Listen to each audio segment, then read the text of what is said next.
응급실 안은 바빴습니다. 삑삑대는 기계음, 분주한 간호사의 발걸음.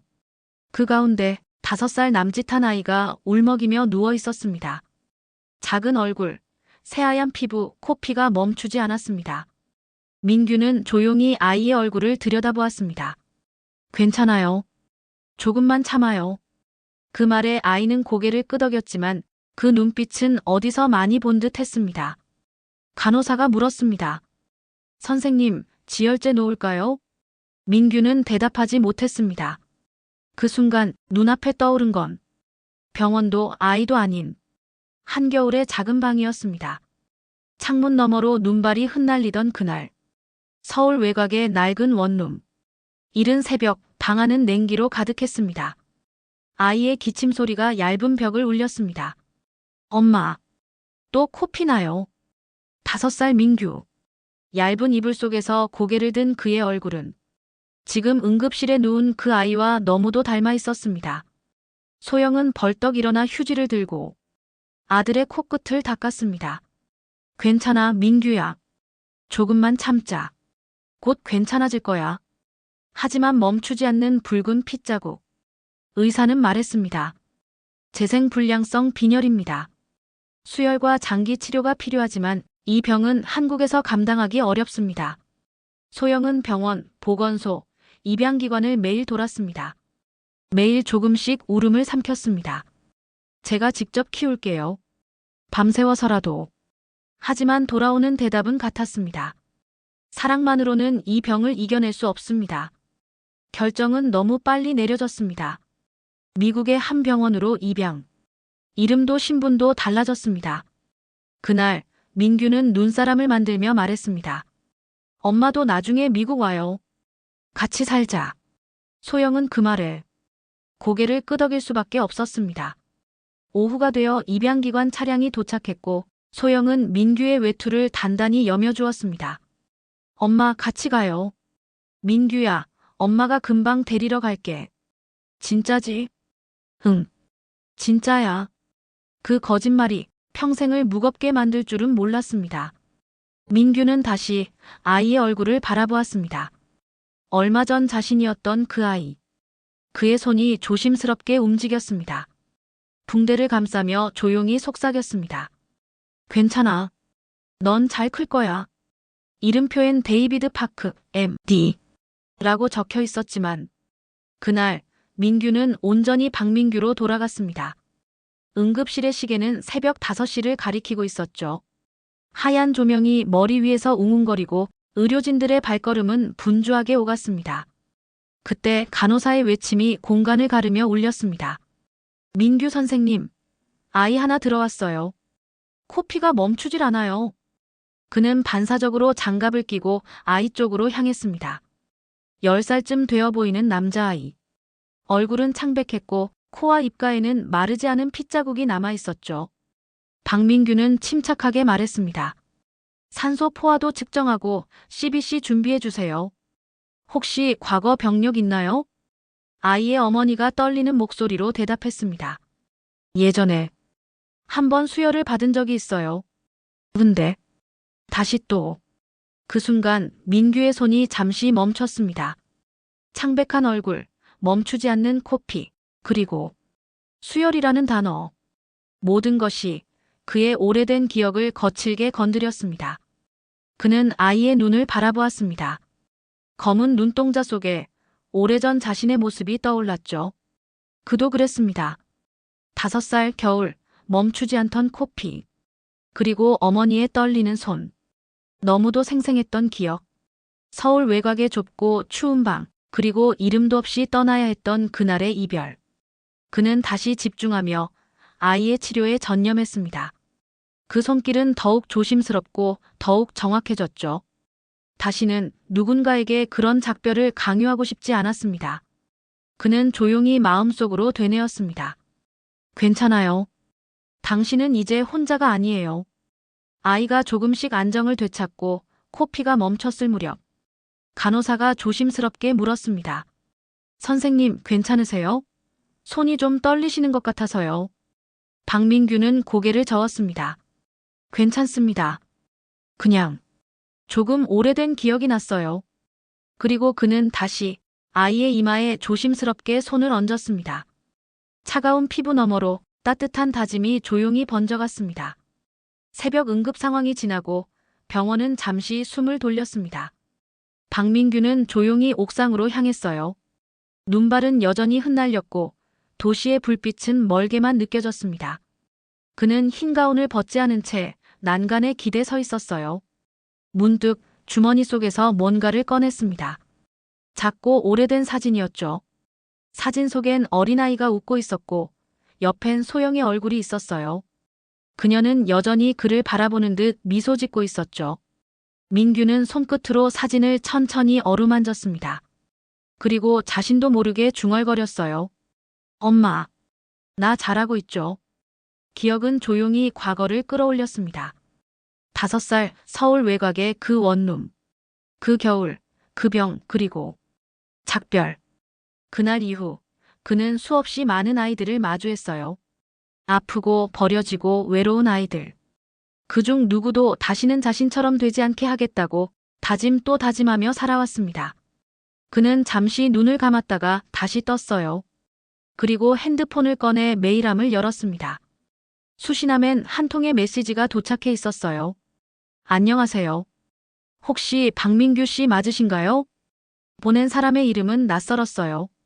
하지만 그 메시지 하나가 그의 숨겨진 과거를 조금씩 흔들기 시작했습니다. 민규는 휴대폰을 내려다보며 잠시 멈칫했지만 곧 화면을 꺼버렸어요. 그러나 마음은 이미 다시 잊었다고 믿었던 기억 속으로 향하고 있었죠.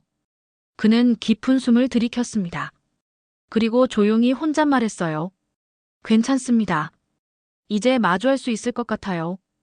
그렇게 박민규는 다시 마음의 문을 열기 시작했어요. 며칠이 흘렀습니다. 박민규는 병원 업무에 몰두하며 메시지에 대한 답장을 보내지 않았어요. 그저 스쳐 지나간 인연일지도 모른다고 애써 넘기려 했습니다. 하지만 어느 날 또다시 같은 이름으로 메일이 도착했죠. 이번엔 짧은 문장이 덧붙어 있었습니다. 혹시 5살 겨울, 눈 오는 날 기억하시나요? 그 문장을 본 순간 민규는 손끝이 멈췄습니다. 심장은 조용히 그러나 빠르게 뛰기 시작했어요. 그는 책상 서랍을 열어 오래된 사진을 다시 꺼냈습니다.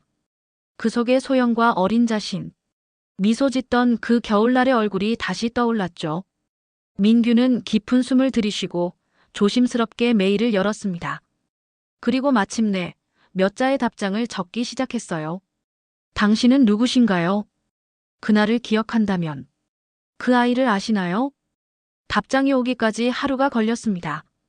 그리고 도착한 메일에는 한 장의 사진이 첨부돼 있었어요. 사진 속에는 중년의 여인이 있었습니다. 세월이 흘렀지만 민규는 단번에 알아봤어요. 바로 그녀 소영이었죠. 메일엔 단 한 문장이 더 적혀 있었습니다. 민규야, 나야. 엄마야. 그 순간 박민규는 숨을 멈춘 듯 멍하니 화면을 바라봤습니다.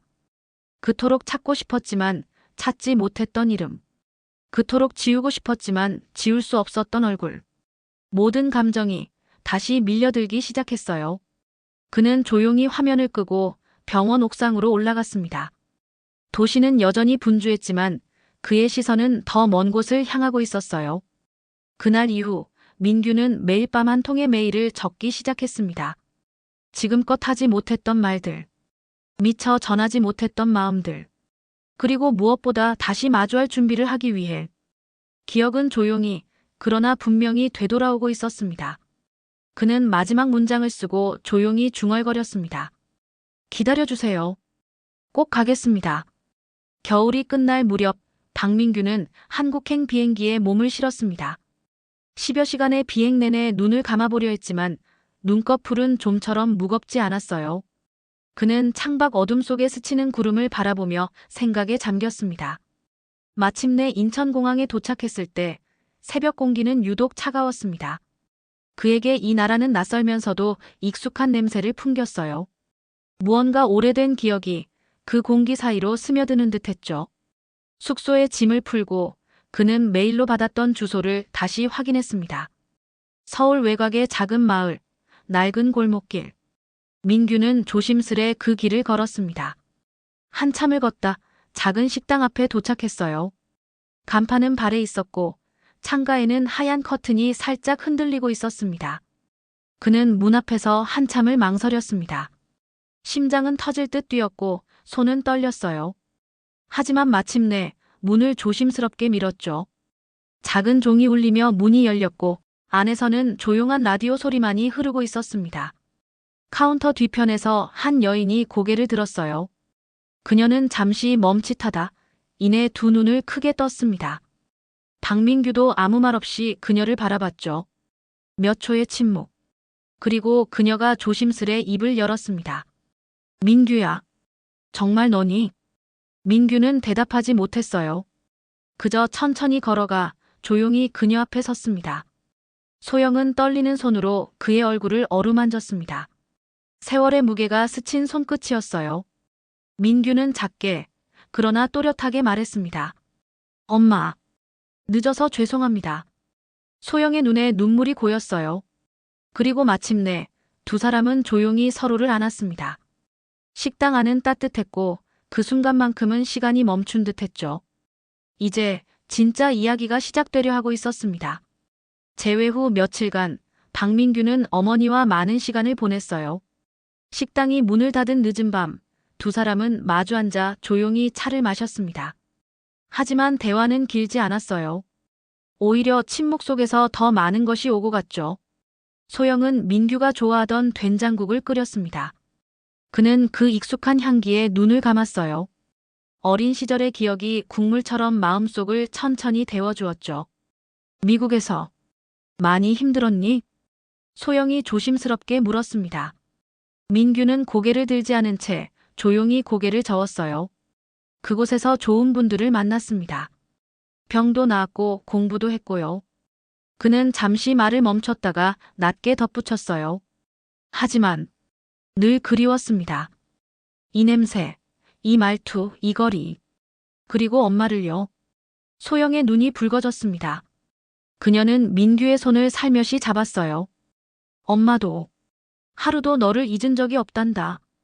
정말 미안해, 민규야. 민규는 그녀의 손을 꼭 잡으며 고개를 끄덕였습니다. 눈물은 흐르지 않았지만 가슴은 오래도록 젖어 있었죠. 그날 밤 민규는 어머니와 함께 오래된 앨범을 펼쳤어요. 거기엔 자신도 본 적 없는 아주 어린 시절의 사진들이 있었어요. 한 장 한 장 넘기며 그들은 함께 시간을 거슬러 올라갔습니다. 이 사진은 내가 처음 걸었을 때야. 그리고 이건 내가 병원에서 처음 웃었던 날. 소영은 사진마다 이야기를 곁들였어요. 민규는 그 이야기를 듣고 또 들으며 속으로 중얼거렸습니다. 그토록 지우고 싶었던 과거가 이렇게 따뜻하게 되살아날 수 있다니. 말하지 못했던 수많은 말들. 그것들은 이제 조금씩 서로를 향해 건너가고 있었습니다. 그리고 민규는 마음속으로 다짐했어요. 이제부터는 도망치지 않겠다고요. 며칠 후 박민규는 서울의 한 대학병원에서 특별 강연을 맡게 되었어요. 주제는 소아암 환자의 삶과 회복. 그의 이야기에는 생존율이나 치료기술보다 더 깊은 인간적인 메시지가 담겨 있었죠. 무대 위에 선 그는 조용히 마이크를 잡았습니다. 제가 5살이던 해 병명도 어려운 희귀질환을 앓았습니다. 그리고 어머니의 선택으로 저는 해외 입양이라는 삶을 시작하게 되었죠. 객석은 조용했어요.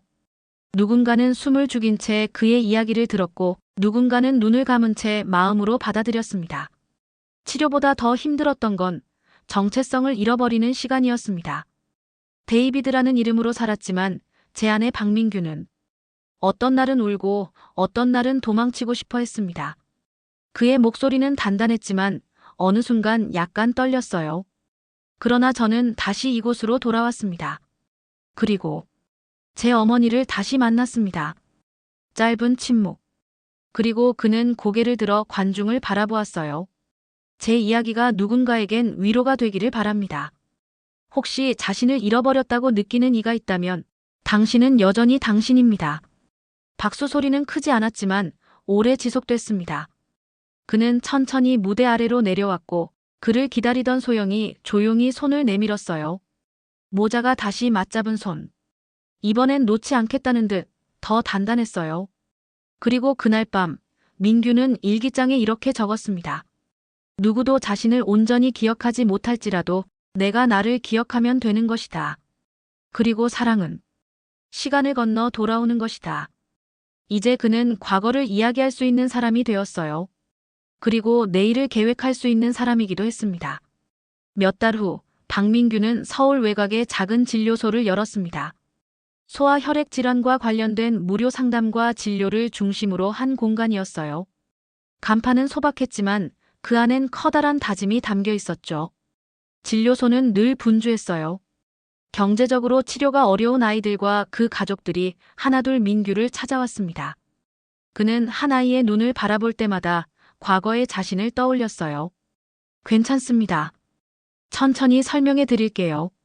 지금 중요한 건 아이가 이 병을 이겨낼 수 있다는 믿음입니다. 그의 말 한마디, 표정 하나가 환자 가족들에게는 깊은 위로가 되었어요. 그날도 늦은 오후 한 소녀가 울먹이며 진료실에 들어왔어요. 어머니는 말없이 아이의 등을 다독였습니다. 검사 결과는 다행히 심각하진 않았지만 민규는 끝까지 이야기를 들어주었고 따뜻한 말로 아이를 안심시켰습니다. 진료가 끝난 후 소녀는 작은 편지를 내밀었어요. 선생님, 나중에 저도 사람 도와주는 사람 될래요. 민규는 미소 지었습니다. 그 말은 오래전 자신이 마음속으로 외쳤던 다짐과 같았죠. 진료소 창밖으로 따뜻한 봄 햇살이 스며들었어요. 그는 창가에 서서 조용히 속삭였습니다. 이제야 진짜 내 삶을 시작하는 것 같네요. 그리고 그는 다시 일어섰습니다.